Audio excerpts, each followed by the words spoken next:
Hi అండి, welcome to my channel trending cutie కన్ను 77. ఈరోజు నేను పాల తాలికల రెసిపీ ఎలా తయారు చేయాలో మీకు చూపిస్తాను.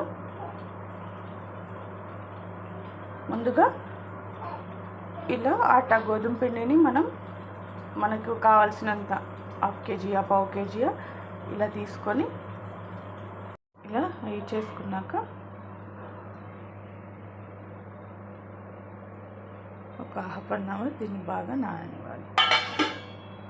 మనం పిండి బాగా నానాక ఒక హాఫ్ అన్ అవర్ తర్వాత ఇలా తాలికల్లా చేత్తో ఒత్తుకొని కాసేపు మనం ఫ్యాన్ గాలికి ఒక 1 అవర్ ఆరబెట్టుకోవాలి. ఎందుకంటే ఇవి ఒకదానికొకటి అంటుకోకుండా మనకి పాలల్లో పొడిగా మంచిగా ఉండడానికి ఖచ్చితంగా మనం ఆరబెట్టుకోవాలి.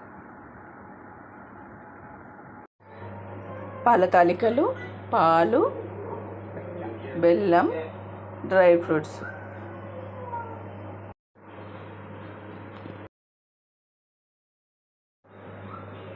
సో ఇప్పుడు మనం నెయ్యి వేసుకొని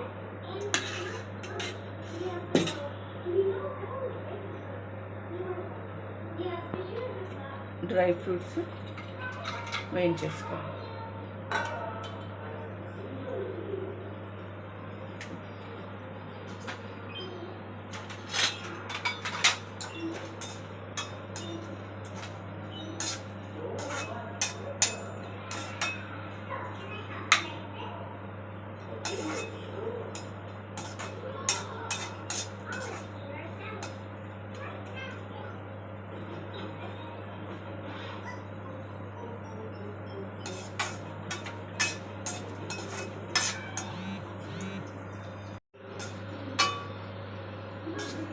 సో మనకు డ్రై ఫ్రూట్స్ అనేటివి మంచిగా రెడ్ కలర్ వేగినాక ఇవి ఒక బౌల్లో తీసేసుకొని పక్కన పెట్టేసుకోవాలి.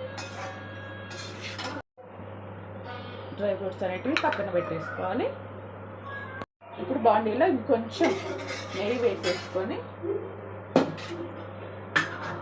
ఇవి పాల తాలికలు ఇందులో యాడ్ చేసుకోవాలి. మెల్లిగా తీసుకుంటూ యాడ్ చేసుకోవాలి.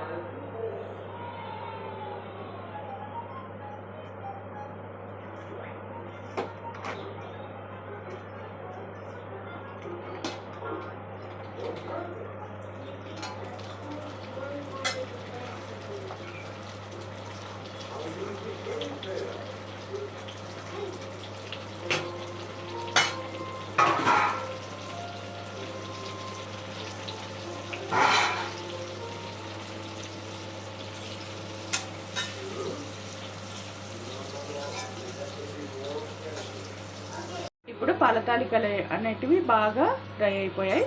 పచ్చి వాసన పోవడానికి కొంచెం నెయ్యి వేసి సో ఇలా కొంచెం ఫ్రై చేసుకుంటే సరిపోతుంది. తర్వాత ఇందులో మనం కాచి పెట్టుకున్న పాలని యాడ్ చేసుకోవాలి.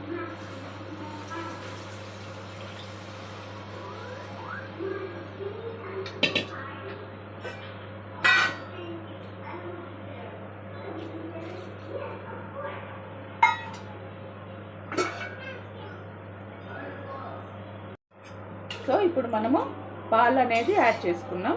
యాడ్ చేసుకున్నాక ఇది కొద్దిసేపు మరగాలి. కొద్దిసేపు పాలు అనేటివి వేడి అయ్యి ఈ తాలికలు అనేటివి దాన్ని అబ్జర్వ్ చేసుకున్నాక మనం బెల్లము అవన్నీ యాడ్ చేసుకోవాలి. ఇప్పుడు మనకి పాలు అనేటివి మరుగుతున్నాయి. ఇప్పుడు బెల్లం వేసుకోవాలి. మనం ఇట్లా దంచి పెట్టుకున్న బెల్లం అనేది ఇందులో వేసేసుకోవాలి.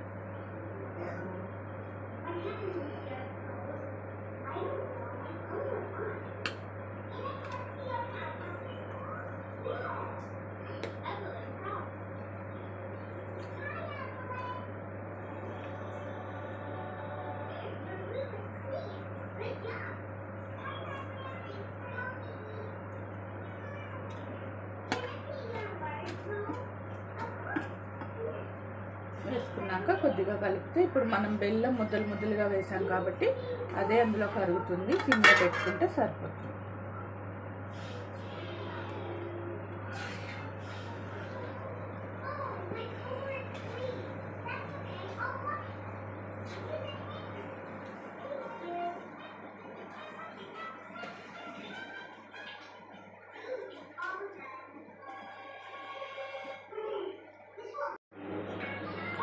పాల తాలికలు అనేటివి మంచిగా బెల్లం కరిగి బాగా మసలాయి పాలల్లో. తర్వాత మనం డ్రై ఫ్రూట్స్ అనేటివి యాడ్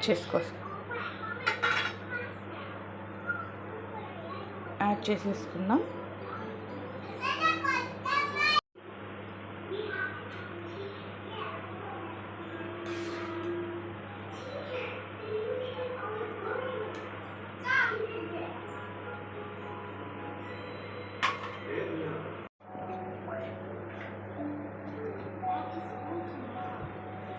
మనం చివరగా కొంచెం ఇలాచీ పౌడర్, దంచి పెట్టుకున్న ఇలాచీ పౌడర్ యాడ్ చేసుకొని ఇంకా స్టవ్ ఆపేసుకుంటే సరిపోతుంది. మనకు తాలికలు అనేటివి బాగా ఉడికిపోయాయి.